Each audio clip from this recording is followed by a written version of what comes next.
Hello and welcome back to my channel. If you're new here, my name is Ellie. Today's video is going to be my February reading wrap up. I do want to apologise for the fact that my last couple of videos have all been triad chapters.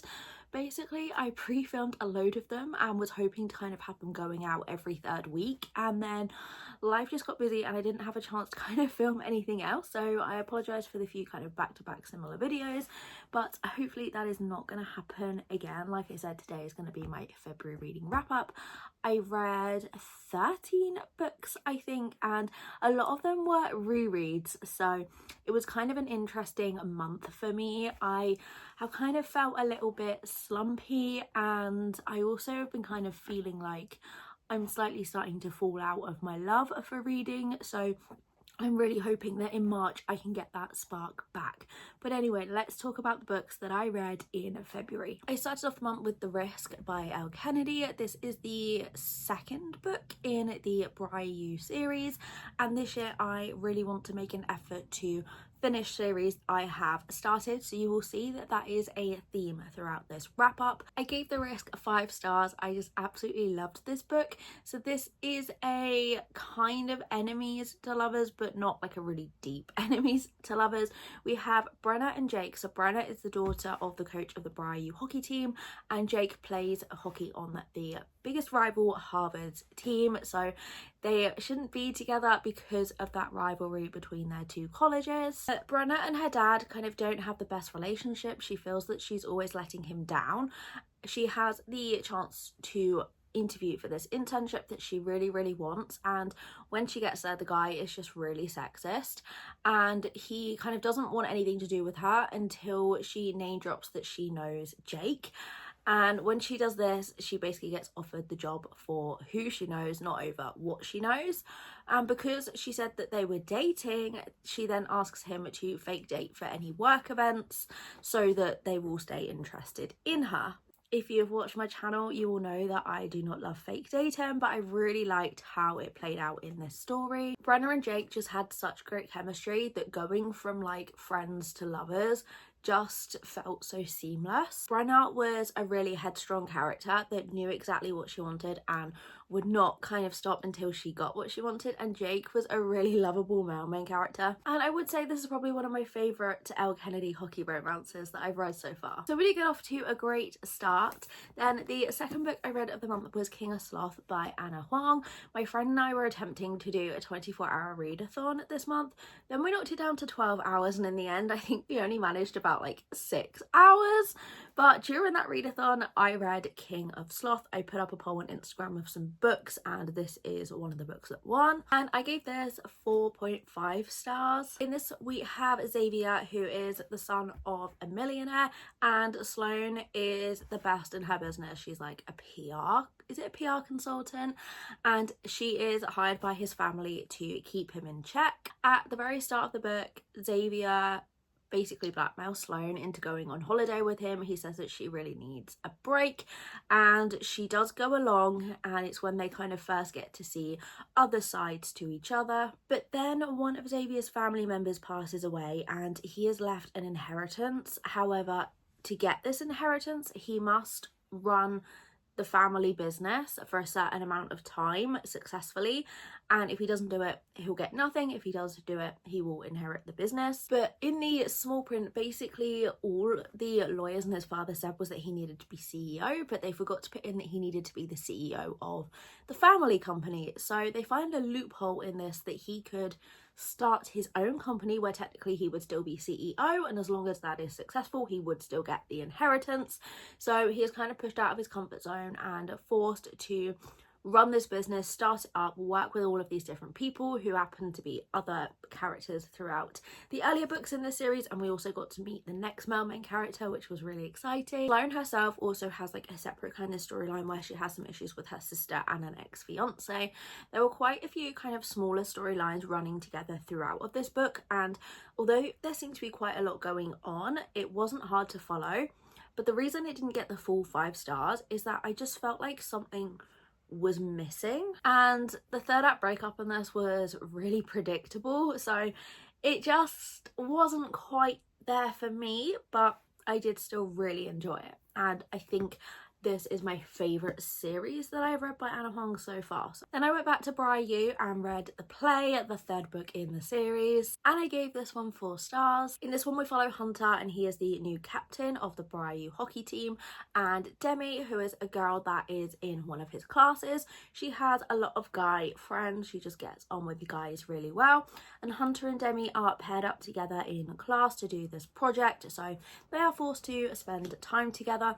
Hunter is kind of used to girls just falling at his feet, but Demi just doesn't really seem interested, and he really likes that because he feels that he can make a genuine friendship with a girl where neither of them are wanting the other in a deeper way, shall we say. This is partly because Demi has a boyfriend, but when they break up, she decides that she wants a rebound. Her and her boyfriend have been together for years and years. She had never been with anyone else, so she just thinks the best way to get over him is to get under someone else.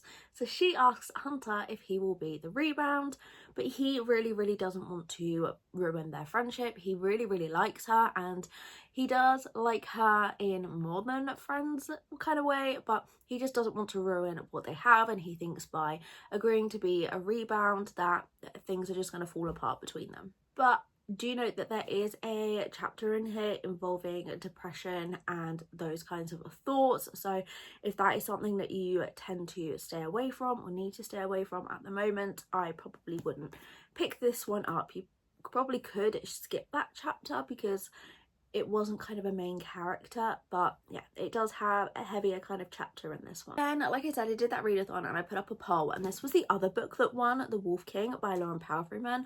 I didn't get a chance to read this within the readathon time, but I did still want to get it in this month because people had voted for it, and I'd had a lot of comments on TikTok and Instagram and things saying like, you need to read this book, it's so good. And I was really disappointed with this one, I'm sorry to say. I gave it 3.5 stars. That's not to say it's a bad book, but it wasn't. I think I just went in with my expectations way too high, that I've kind of finished it and was just like, was that it? And I have some mixed feelings on some of the characters as well. So in this one we have Aurora. She is the daughter of the king, and the king has these kind of wolf fights where the wolf shifters are kidnapped and they fight for the entertainment of the king and his people. Aurora is betrothed to a guy called Sebastian, and at the start of the book they are spectating a wolf fight, and it is the night before her wedding. And one of the wolves is quite clearly a teenager, which Aurora is not standing for, and for the first time in her life she stands up and wants them to stop the fight to save this smaller wolf, because she just feels like this is so wrong. The fight is stopped and the wolves are taken down to the dungeons, and that night she sneaks down to check on the smaller wolf, and there she meets Callum, who is the alpha shifter that was fighting the smaller wolf, and he ends up breaking out. The wolves break out and she is kidnapped by him to be taken to the Wolf King. Aurora, of course, like at the start she doesn't want to go, but also she really doesn't want to get married in the morning, so she just kind of sees that if she's taken away then it's just going to put off the wedding. So it is like unwilling, but equally she doesn't really put up too much of a fight because they kind of make a deal between the two of them. So she travels with Callum. We have the journey, and I remember there was a specific scene where they're like camping by this lake, and the writing of this was so immersive that I could just picture things so clearly, and I felt like I was on the pages witnessing what the characters were doing. Like the writing was that immersive, and that was probably my favourite thing about this book. But they travel to the Northlands, so the humans live in the Southlands and the wolves live in the Northlands. They travel to the Northlands and Aurora gets to meet the Wolf King. She also, once they're there, meets Blake. So Blake was my favourite character in this one. He is kind of the bad wolf, the one you shouldn't like, and yeah, I thought he was my favourite. I did really like Callum, but I unfortunately didn't like Aurora very much. I could understand where she was coming from. I just felt she was quite whiny and she read quite childish, and I just didn't really enjoy her as a character.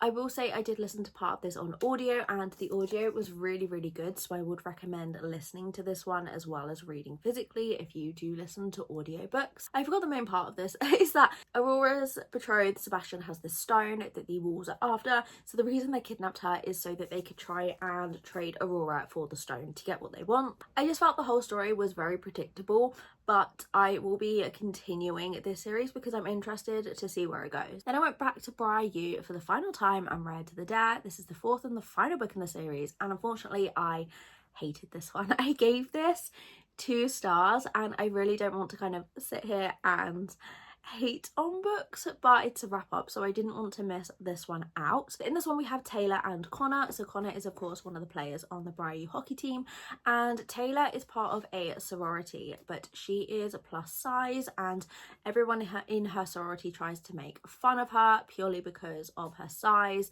She accidentally kissed one of the other sisters' boyfriends or something, and she has just been hated from that moment. So everyone in the sorority hates her, and at the start of the book there is this party with the sorority. Some of the hockey team are there, and she is dared to go up to Connor, and I don't know if it was just kiss him or whether it was like hook up with him, but she's dared to go up to Connor. She does it because she doesn't want to, you know, say no to this, and she goes up expecting them to be fully rejected in front of everyone, which is what these nasty sorority sisters are hoping for. But when she gets over there, Connor kind of sees something in her, so he goes along with what she says. They go up to one of the bedrooms and pretend that they are hooking up when they can hear people outside the door, and from there they become friends and they fake date. It's kind of his idea. He feels sorry for her, but at the same time he sees her as like a genuine friend. So to get back at the sorority sisters, he is very over the top in how much he loves her when they are out and about. He texts her, he shows up when she's with the sorority sisters, and he just does like whatever he can to rub it into these sorority sisters' faces that like their plan to humiliate her backfired. The reason I did not like this, and I would have DNF'd it if this wasn't the final book in the series, because I'm determined to finish series this month. I was like, I cannot DNF the final book in a series, so I forced myself to finish it. I did not like the way the plus size representation was handled in this. Anytime someone wanted to be mean to Taylor, it was on her weight, and it felt like the whole plot was just she was a bigger girl and everyone hated her for it, and I just don't think it was positive plus size representation in this. It made me feel angry, it made me feel uncomfortable, and it was just that everyone saw Taylor for her weight, and I think that was maybe the point of the book, that that's how everyone saw it. But I just really did not like that that's how the plus size representation was done in this, and she was very insecure, and I could relate to a lot of the inner feelings that she had, but it was very much that she lived in baggy sweatshirts, and there's this scene where she goes shopping with the hockey players and they make her pick things out of her comfort zone, and then suddenly they all think she's fit because she's not covering her body, and it didn't sit right with me, unfortunately, so I just really didn't like this one. Then at the final books I'm gonna talk about in one go. So I am starting a reread of the Zodiac Academy series. So I have read all of the books up to book 9 and Live and Let Lionel, which is like a bunch of short stories, but I have read a couple of the short stories that are in Live and Let Lionel. So I've basically read everything but the last book, and I wanted to do a full reread of the series so that I could get to the last book, because I finally bought a physical copy of it.